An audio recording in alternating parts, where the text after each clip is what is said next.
രാജ്യസഭയിൽ BJP-യുടെ അംഗസംഖ്യ വീണ്ടും കുറയുകയും കോൺഗ്രസ് മുന്നേറുകയും കോൺഗ്രസ് BJP-യെ മറികടക്കുകയും ചെയ്യുന്ന സാഹചര്യം ഉണ്ടാകും. അത് ഉറപ്പിച്ചു കഴിഞ്ഞിരിക്കുകയാണ്.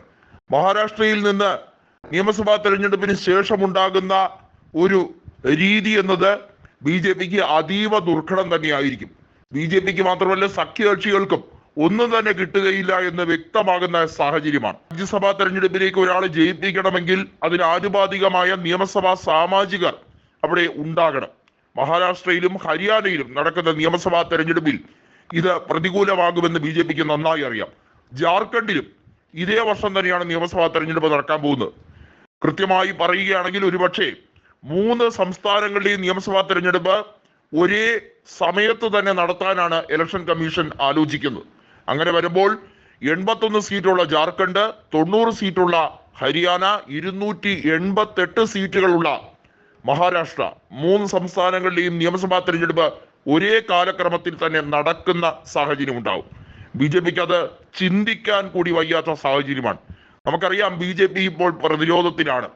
കേന്ദ്ര സർക്കാർ എങ്ങനെയാണ് മുന്നോട്ട് പോകുന്നത്, എങ്ങനെയാണ് ഭൂരിപക്ഷമില്ലാതെ ഓരോ ദിവസവും തള്ളി നീക്കുന്നതെന്ന് നമുക്ക് കൃത്യമായി അറിയുന്ന കാര്യമാണ്.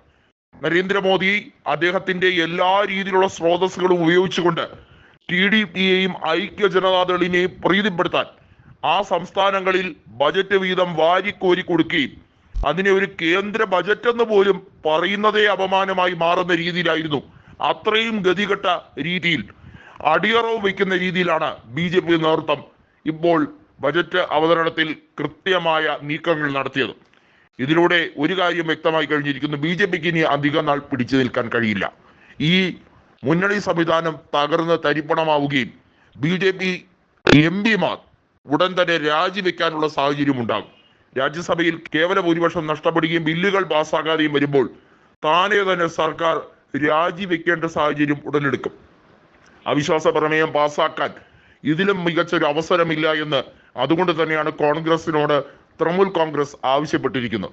മമതാ ബാനർജി രാഹുൽ ഗാന്ധിയോട് പറഞ്ഞിരിക്കുന്ന ആ കാര്യം തന്നെയാണ്: പ്രതിപക്ഷ നേതാവായ നിങ്ങൾ ഒരു അലംഭാവവും കാണിക്കരുത്.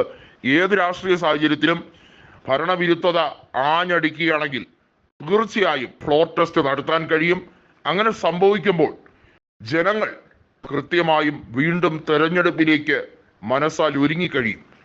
BJP-ക്ക് ഇനി ഒരിക്കലും അധികാരത്തിലേക്ക് തിരിച്ചു വരാൻ കഴിയില്ല എന്ന് അവർക്ക് ബോധ്യമുണ്ട് എന്നാണ് ഇന്ത്യ മുന്നണിയിൽ കൃത്യമായി സംസാരം.